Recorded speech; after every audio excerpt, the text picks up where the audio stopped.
Assalamualaikum warahmatullahi wabarakatuh. Saya Ulfatus Syarifah dari Prodi D3 Farmasi Fakultas Kesehatan Universitas Islam Madura. Saya di sini ingin menjelaskan tentang review jurnal yang berjudul Uji Efektivitas Antibakteri dari Ekstrak Rimpang Kunyit. Di sini ada 4 poin pembahasan. Yang pertama, latar belakang. Yang kedua, tujuan penelitian. Yang ketiga, hasil penelitian. Dan yang terakhir, kesimpulan dan saran. Latar belakang. Kunyit merupakan salah satu tanaman obat keluarga atau toga yang sedang menjadi perhatian banyak kalangan, terutama di wilayah tropis seperti di negara Indonesia.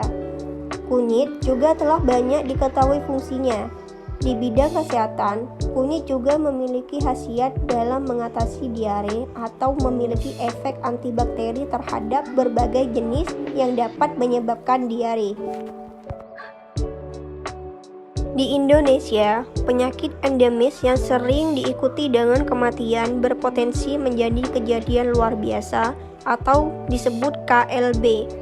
Berdasarkan Profil Kesehatan Indonesia tahun 2019, kematian terbanyak pada kelompok anak bayi di bawah umur 5 tahun yang disebabkan oleh diare sebesar 314 jiwa yang kemudian diikuti oleh pneumonia sebanyak 277 jiwa.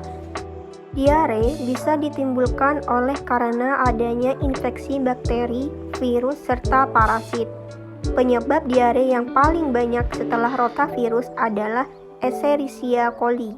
Selain itu, ada juga jenis penyakit diare yang dapat disertai darah serta lendir yang disebut dengan disentri. Escherichia coli merupakan salah satu jenis bakteri komensal, patogen intestinal dan patogen ekstraintestinal yang bisa mengakibatkan infeksi saluran kemih, meningitis serta septikemia. Menurut penelitian Munfaati 2015, disentri disebabkan oleh Shigella sp. Salah satunya adalah Shigella dysentery yang paling sering mengakibatkan terjadinya disentri. Disentri sendiri disebabkan oleh bakteri Shigella dysentery disebut dengan Shigellosis. Poin yang kedua yaitu tujuan penelitian. Penelitian ini dilakukan untuk menguji efek antibakteri ekstrak rimpang kunyit atau Curcuma domestica terhadap bakteri Escherichia coli dan Shigella dysentery. Selanjutnya ada metode penelitian.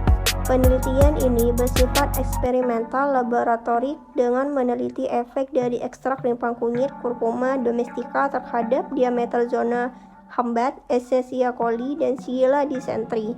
Metode yang dilakukan pada penelitian ini adalah metode Kirby-Bell, yaitu dengan menggunakan diffusion pada media Miller-Hinton agar atau MHA.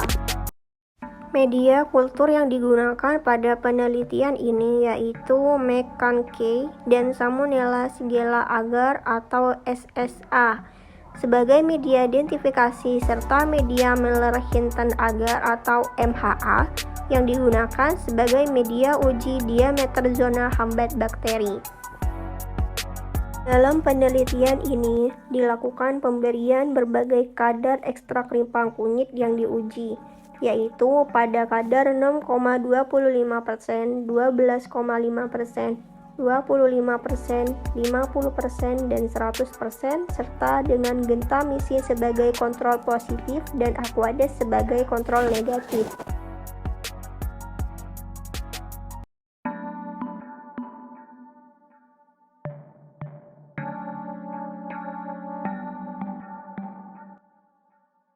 Hasil penelitian. Di sini kita bisa lihat hasil penelitian dalam bentuk tabel. Perlakuan K+, yaitu kontrol positif, K- kontrol negatif, P1 ekstrak Curcuma domestica konsentrasi, P2 dalam bentuk 12,5%, P3 25%, P4 50%, dan P5 100%.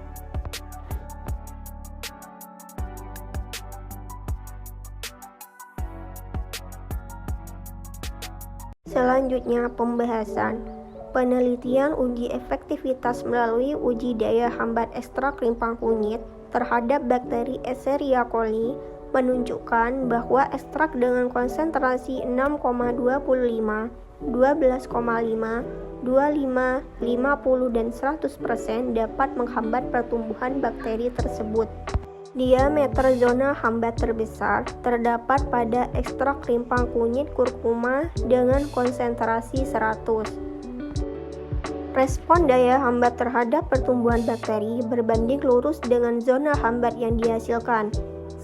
Menurut penelitian Mulyadi 2017, semakin besar zona hambatnya, maka akan semakin kuat pula respon antibakteri suatu senyawa tersebut.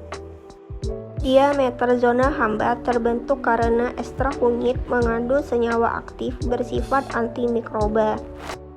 Hal ini sejalan dengan penelitian Apriliansyah et al. 2022, yaitu semakin tinggi konsentrasi ekstrak maka akan semakin bioaktif senyawa yang terkandung sehingga kemampuan difusi bahan antimikroba juga lebih besar menghasilkan diameter zona hambat yang lebih tinggi.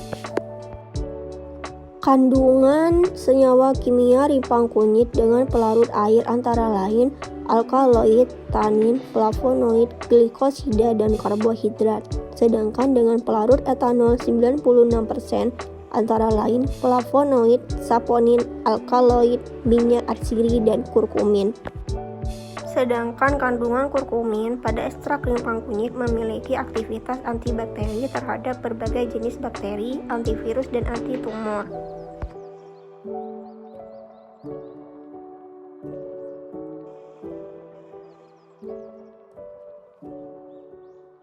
Kesimpulan, berdasarkan tabel 1 dan tabel 2 tadi, zona hambat tertinggi dihasilkan oleh kelompok dengan konsentrasi ekstrak rimpang kunyit konsentrasi 100, sedangkan yang paling rendah dihasilkan oleh kelompok dengan konsentrasi 6,25%.